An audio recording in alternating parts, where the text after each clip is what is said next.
Friends అందరికీ నమస్కారం అండి. రాష్ట్ర ప్రభుత్వ ఉద్యోగులకు నేడు తాజా సమాచారం. ఈరోజు తేదీ తీసుకున్నట్లయితే జూలై 20వ తారీఖు అండి.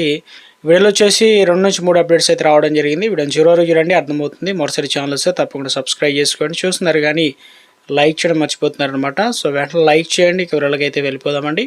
మొట్టమొదటి అప్డేట్ అయితే రావడం జరిగిందండి. ఇందులో వచ్చేసి ముఖ్యంగా తెలంగాణలో ఉపాధ్యాయులకు శాశ్వత ప్రతిపాదికన బదిలీల చట్టం రూపొందించాలని చెప్పేసి టీఎస్ రాష్ట్ర అధ్యక్షుడు జి సదానందం గౌడ్ తెలియడం జరిగింది. అదేవిధంగా ఆదివారం కాచిగూడలోని ఎస్టీయు భవన్లో నిర్వహించిన 33 జిల్లాల అధ్యక్ష ప్రధాన కార్యదర్శి సమావేశంలో ఆయన మాట్లాడుతూ ప్రభుత్వం ఏర్పాటైన వెంటనే కొత్త పిఆర్సీని ప్రకటించి అదేవిధంగా 6 ఏళ్లలోపు ఇక సిఫారసులను అమలు చేస్తామని చెప్పేసి ఇక ఇచ్చిన ఎన్నికల మేనిఫెస్టోలో హామీని నిలబెట్టుకోవాలని, ఉద్యోగుల కొత్త హెల్త్ స్కీము వెంటనే కూడా అమలు చేయాలని ప్రభుత్వం సఫలీకృతమైందని చెప్పేసి ఒక అప్డేట్ అయితే రావడం జరిగిందండి.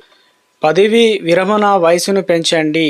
ప్రభుత్వ రంగ సంస్థల ఉద్యోగ పరివిరమణ వయసును 60 నుంచి 62 ఏళ్లకు పెంచేందుకు ప్రభుత్వం జారీ చేసిన జీవో 45 విద్యుత్ సంస్థల వెంటనే కూడా అమలు చేయాలని United electricity employees union demand చేసిందనమాట. ఇక ఇందుకు సంబంధించి ఒక ఆర్టికల్ అయితే ఇవ్వడం అయితే జరిగిందండి. ఈ నెల 27 నుంచి అనగా జూలై 27 నుంచి బ్యాంకులు సమ్మె అన్నమాట. బ్యాంకు ప్రైవేటీకరణ నిర్ణయాన్ని నిరసిస్తూ బ్యాంకు ఉద్యోగ సంఘాలు పోరుబాట పట్టాయి. కేంద్ర ప్రభుత్వం ఐడిబిఐ బ్యాంకులో మెజారిటీ వాటాను విదేశీ సంస్థలకు విక్రయించేందుకు సిద్ధమవడాన్ని తప్పుపడుతూ జూలై 27, 2026 దేశవ్యాప్తంగా కూడా బ్యాంకుకు అంటే బంద్కు సెలవు అంటే ముఖ్యంగా సమ్మె అయితే చేయబోతున్నారనమాట. మరో అప్డేట్ ఇచ్చారండి. పిఎఫ్ ఖాతాలో వడ్డీ జమ అయిందా లేదా అనేది మనం నిమిషాలు ఇలా తెలుసుకోవచ్చు అనమాట. కోట్లాది మంది ఉద్యోగులు గుడ్ న్యూస్ అనమాట. 2025-26 ఆర్థిక సంవత్సరానికి సంబంధించి 8.2% వార్షిక ఈపీఎఫ్ఓ వడ్డీ జమ ప్రక్రియ అనేది వేగవంతంగా సాగుతుంది. గతంలో అక్టోబర్ వరకు వేచి చూడాల్సిన పరిస్థితి అయితే ఉండేది. కానీ ఈసారి కొత్త సాంకేతికత సిటిఐసి అనగా సిటీస్ అని కావచ్చు 2.4 జూలై 1 నుంచి 15 దాదాపు కొత్త విధానం తీసుకొచ్చారు. అది 15 నుంచి స్టార్ట్ అయిందని చెప్తున్నారు. వడ్డీ చాలా మంది ఉద్యోగులు ఇప్పటికే తమ ఖాతాలో వడ్డీ జమ అయిన విషయాన్ని కూడా గమనించారు. మీరు మీ యుఏఎన్ ఏదైతే లాగిన్ వివరాలతో అధికార పాస్ పోర్టల్లో ద్వారా బ్యాంక్ బ్యాలెన్స్ అనేది చెక్ చేసుకోవచ్చు.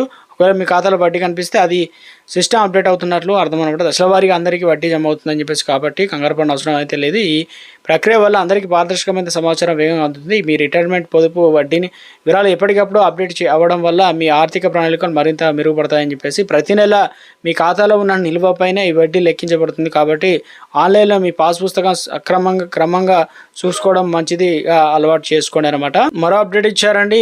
ఇక ఉద్యోగులకు పాత పెన్షన్ విధానాన్ని అమలు చేయాలని చెప్పేసి తెలంగాణ రాష్ట్ర contribution pension scheme employees union రాష్ట్ర అధ్యక్షుడు గంగారపు స్థితి ప్రజ్ఞ అయితే అన్నారు. ఇందులో భాగంగా చూసుకున్నట్లయితే ఇక ఉద్యోగుల పదవీ విరమణ అనంతరం నూతన పెన్షన్ విధానం వల్ల ఏమీ ప్రయోజనం లేదని, 30 ఏళ్ల సమాజానికి సేవ చేసిన టీచర్ల వృద్ధాప్యంలో కేవలం 3,000 పెన్షన్ వస్తుందని ఆవేదన వ్యక్తం చేశారు. కాంగ్రెస్ ఎన్నికల మేనిఫెస్టోలో ఇచ్చిన హామీ మేరకు పాత పెన్షన్ విధానాన్ని పునరుద్ధరించాలని డిమాండ్ చేశారు. ఆగస్టు 23న నిర్వహించే చలో హైదరాబాద్ మహాసభకు ప్రతి సిపిఎస్ ఉద్యోగి భారీ సంఖ్యలో తరలి రావాలని పిలుపునిచ్చారనమాట. కార్యక్రమంలో భాగంగా యూనియన్ రాష్ట్ర ట్రెజరీ నరేష్ తదితరులు అయితే పాల్గొన్నారన్నమాట. ఉద్యోగులకు సంబంధించి మరో అప్డేట్ ఇచ్చారు. పెండింగ్లో ఉన్నటువంటి పీఆర్సీ నివేదిక వెంటనే విడుదల చేసి 51% ఫిట్మెంట్, పెండింగ్లో ఉన్న 6 డిఎల్ వెంటనే ప్రకటించాలని, ఉపాధ్యాయుల వార్షికోత్సవ ప్రధాన బదిలీ క్యాలెండర్ వెంటనే విడుదల చేయాలని చెప్పేసి తెలియజేశారు. ఈహెచ్ఎస్ పథకాన్ని పారదర్శకంగా అమలు చేయాలని, జాయింట్ స్టాఫ్ కౌన్సిలింగ్ అన్ని గుర్తింపు పొందిన సంఘాలకు ట్రస్ట్ ప్రాతినిధ్యం కల్పించాలని డిమాండ్ చేశారు. ఆగస్టు 1న ఇందిరా పార్క్ వద్ద నిర్వహించే ధర్నాలలో టీచర్లు పెద్ద సంఖ్యలో పాల్గొనాలని విజయవంతం చేయాలని చెప్పేసి తపస్సు సంఘ నేతలు అయితే పిలుపు ఇవ్వడం జరిగిందండి.